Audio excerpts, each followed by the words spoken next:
जननीं शारदां देवीं रामकृष्ण जगद्गुरु पादपद्मे त्वा सित्वा प्रणामामि मुहुर्मुहुः। নমস্কার বন্ধুরা, আপনাদেরকে স্বাগত আমার এই চ্যানেল সিম্পলি সঞ্চিতায়। যারা আমার চ্যানেলে নতুন বন্ধু সেসব বন্ধুদের উদ্দেশ্যে বলছি, আপনাদের যদি আমার এই চ্যানেলটি ভালো লেগে থাকে তো প্লিজ লাইক শেয়ার সাবস্ক্রাইব করার রিকোয়েস্ট রইল। এখন আমি পাঠ করব শ্রী শ্রী মায়ের কথা।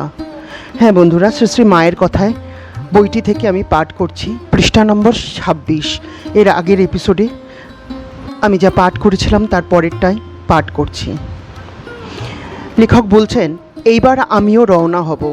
মাকে প্রণাম করতে গিয়ে বললুম, মা শীঘ্রই একবার বাপের বাড়ি যেতে হবে। মা সস্নেহে বললেন, আবার শিগগিরই এসো মা, চিঠিপত্র দিও। মার জন্য একখানি কাপড় নিয়ে গিয়েছিলাম। আসবার সময় বললেন, তোমার কাপড়খানি দেখিয়ে দিয়ে যাও মা, পরব। প্রায় 2.5 মাস পরে আবার একদিন 14ই অঘ্রাণ গিয়েছি মায়ের কাছে। সিঁড়ি উঠতেই কলঘরে মার সঙ্গে দেখা হলো। মা কাপড় কাচতে গিয়েছিলেন। আধা ভিজে কাপড়েই এসে জিজ্ঞাসা করে গেলেন, এতদিন দেরিতে কেন এলে? কাপড় কেচে এসে তক্তপোষের উপরে বসতে কুশল প্রশ্নাদির পর কথা প্রসঙ্গে জিজ্ঞাসা করলুম, সেই যে স্ত্রীলোকটি মন্ত্র নিতে চেয়েছিলেন তার কি হলো মা? মা বললেন, সে সেদিন নিতে পারলে না, বলেছিলুম আমার অসুখ সারুক, তারপর নেবে। তাই হলো। অসুখ হওয়ায় সেদিন সে আসতে পারেনি, তার অনেক পরে একদিন এসে নিয়ে গিয়েছে। আমি বললুম, তাই তো মা, আপনার মুখ দিয়ে যে কথা বেরিয়ে পড়ে তাই হয়। আমরা আপনার ইচ্ছা না মেনে নিজেরা কষ্ট পাই। আপনিও নিজের অসুস্থ শরীরে অনেক সময় দয়া করে দীক্ষা দিয়ে আমাদের ভোগ নিজ শরীরে নিয়ে আরও বেশি কষ্ট পান। মা বললেন, হ্যাঁ মা, ঠাকুর ওই কথাই বলতেন, নইলে এসব শরীরে কি রোগ হয়? এর মধ্যে আবার কলেরার মতো হয়েছিল। আমার ভাতৃবধূ সঙ্গে গিয়েছিল। মা তাকে দেখে বললেন, বেশ শান্ত বউটি, এক ব্যঞ্জন নুনে পোড়া হলে মুশকিল হতো। অর্থাৎ আমার ভাতৃবধূ একটি মাত্র, সে ভালো না হলে তাকে নিয়ে সংসারে থাকা কষ্টকর হতো। মাঘ 1320।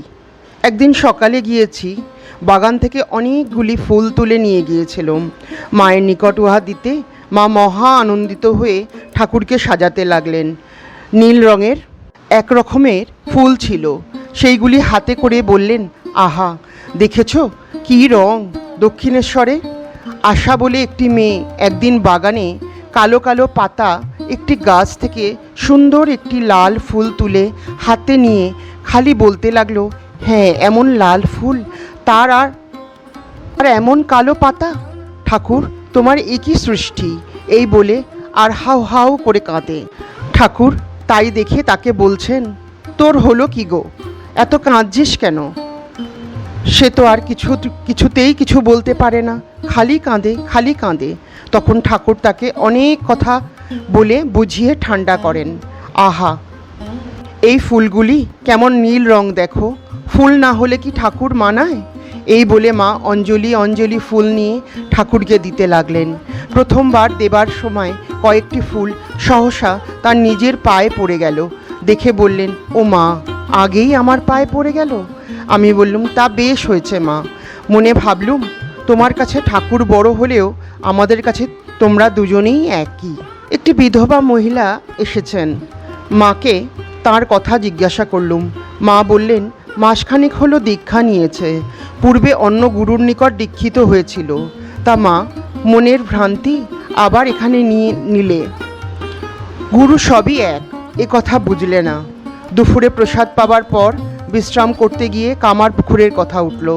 মা বললেন, ঠাকুর যখন পেটের অসুখ করে কামার পুকুরে গিয়েছিলেন তখন আমি ছেলে মানুষ বউটি ছিলাম গো। ঠাকুর একটু রাত থাকতেই উঠে আমাকে বলতেন, কাল এই সব রান্না করো গো। আমরা তাই রান্না করতুম। একদিন 5 ফোড়ন ছিল না। দিদি মানে লক্ষ্মী মা বললেন, তা অমনি হোক, নেই তার কি হবে? ঠাকুর তাই শুনতে পেয়ে ডেকে বললেন, সে কি গো, 5 ফোড়ন নেই? তা 1 পয়সার আনিয়ে নাও না, তে যা লাগে তা বাদ দিলে হবে না তো? তোমাদের এই ফোড়নের গন্ধের ব্যঞ্জন খেতে দক্ষিণেশ্বরের মাছের মুড়ো পায়েসের বাটি ফেলে এলুম, আর তাই তোমরা বাদ দিতে চাও? দিদি তখন লজ্জা পেয়ে আনতে দিলে। সেই বামুন ঠাকুরনও, তিনি হলেন যোগেশ্বরী, তখন ওখানে ছিলেন। ঠাকুর তাকে মা বলতেন, আমিও তাকে শাশুড়ির মতো দেখতুম ও ভয় করতুম। তিনি বড় ঝাল খেতেন, নিজে রান্না করতেন, ঝালে পোড়া আমাকে খেতে দিতেন। চোখ মুছতুম আর খেতুম। জিজ্ঞাসা করতেন কেমন হয়েছে, ভয় ভয় বলতুম বেশ হয়েছে। রামলালের মা বলতো হ্যাঁ যে ঝাল হয়েছে। আমি দেখতুম তিনি তাতে অসন্তুষ্ট হতেন, বলতেন বৌমা তো বলছে বেহালো হয়েছে।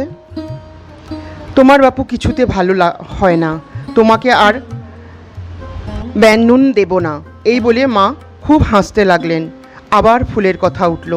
মা বললেন দক্ষিণেশ্বরে থাকতে একদিন আমি রঙ্গন ফুল আর জুঁই ফুল দিয়ে 7 লহর গড়ে মালা গেঁথেছি। বিকেলবেলা গেঁথে পাথরের বাটিতে জল দিয়ে রাখতেই কুড়িগুলি সব ফুটে উঠল।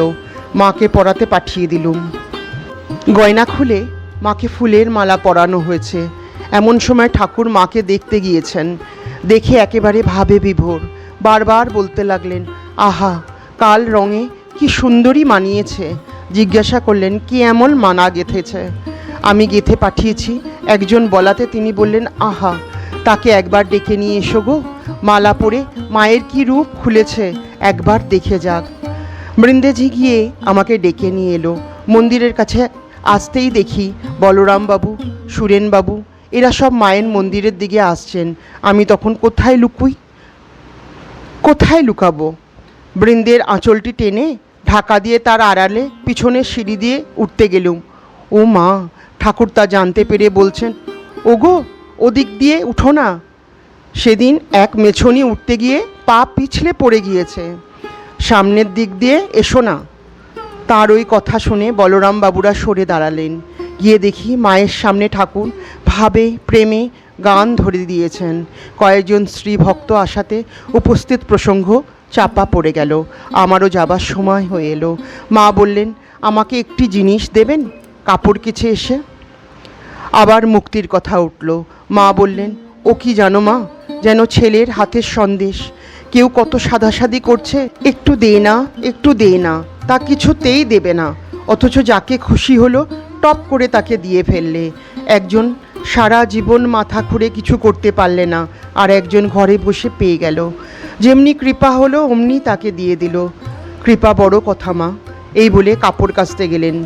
বৈকালী ভোগের পর বেলপাতা মুড়ে আমাকে যা দেবেন বলেছিলেন দিয়ে বললেন মাদুলি করে পড়ো, এটির কথা কাউকে বলো না, তাহলে সবাই আমাকে ছিঁড়ে খাবে।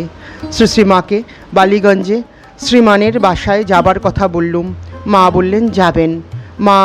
মা আমায় বললেন আমাকে একখানি শীতল পাটি দিও মা, আমি শোবো। আমি বললাম সে তো আমার সৌভাগ্য মা, অবশ্যই আনবো। এই বলে প্রণাম করে বিদায় নিলুম। মা বললেন আবার এসো। বন্ধুরা, এই হলেন আমাদের সবার প্রিয় মা শারদা, যিনি তার সকল ভক্তকে সন্তান স্নেহে ভালোবাসেন। তার কাছে সব সন্তানরাই তার আপন। যখন কোনো কঠিন সময়, কঠিন পরিস্থিতিতে আমরা মাকে ডাকি, মা ঠিক আমাদের ডাক শোনেন। মা শারদা বলেছেন তোমরা ভক্তি ভরে মা বলে আমাকে ডাকলেই আমি তোমাদের সমস্ত বিপদ থেকে উদ্ধার করব। তাই বন্ধুরা বলি, হেরে যাব বলে পথচলা শুরু করিনি। হোঁচট খেয়েছি অনেক, সামলেছি একাই, তবু মনে আশা আজও আছে। চলতে চলতে পথের বাঁকে কেউ একজন ঠিক বলবে আমি আছি, ভয় নাই। এগিয়ে যাও ঠাকুরের নাম করে। আমি আর ঠাকুর অভেদ নয়, তিনি হলেন আমাদের সকলের মা, শ্রী মা শারদামণি। মায়ের চরণে শত কোটি কোটি প্রণাম করে আজকের এপিসোড এখানেই শেষ করছি। আপনাদের যদি আমার এই ইউটিউব চ্যানেলটি ভালো লেগে থাকে তো প্লিজ লাইক, শেয়ার, সাবস্ক্রাইব করার রিকোয়েস্ট রইল। নমস্কার।